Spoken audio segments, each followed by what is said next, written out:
আসসালামু আলাইকুম ভাই বোনেরা, আপনারা কেমন আছেন? আশা করি আল্লাহর রহমতে ভালো আছেন। আমরাও ভালো আছি। দেখুন আজকে আমরা কি রান্না করতেছি। তেলাপিয়া মাছের তেল ঝাল বানাবো একদম অল্প মশলায়। দেখুন কিভাবে বানাই। আমরা তেলাপিয়া মাছ কেটে নিয়ে ধুয়ে নিয়েছি। এখন আমরা তেল বসিয়ে দিয়েছি, লবণ হলুদ মেখে নেব। আমরা তেলে কড়াইয়ে তেল বসিয়ে দিয়েছি।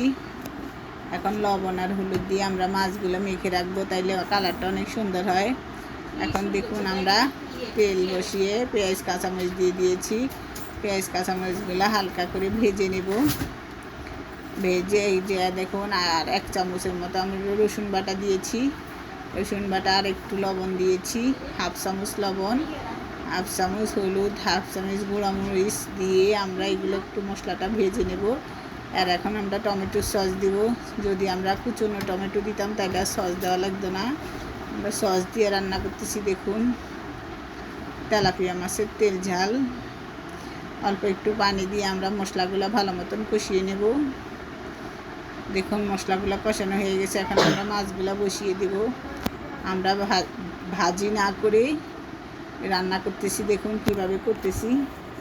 এবার মাছগুলো আমরা এই মশলার সাথে কিছুক্ষণ অন্তত 10 মিনিট এভাবে উল্টে পাল্টে মশলার সাথে কষাবো, তারপর পানি দিব।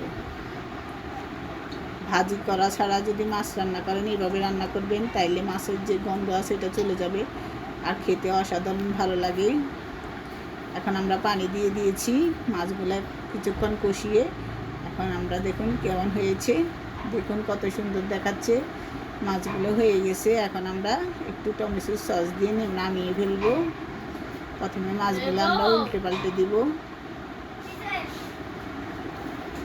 দেখুন মাছগুলো উল্টে দিয়েছি। এখন আমরা একটু, আপনারা চাইলে ধনেপাতাও দিতে পারেন, আমি ধনেপাতা দেব না, আমি শুধু টমেটোর সস দিয়ে নামিয়ে ফেলবো।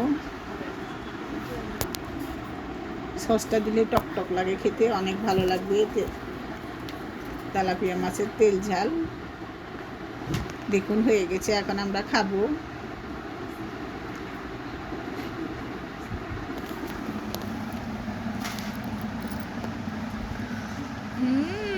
খুব স্বাদ হয়েছে, কি টেস্টি। আজ পর্যন্ত। আল্লাহ হাফেজ। আমাদের চ্যানেলটা সাবস্ক্রাইব করে দিবেন, লাইক করে দিবেন, শেয়ার করে দিবেন।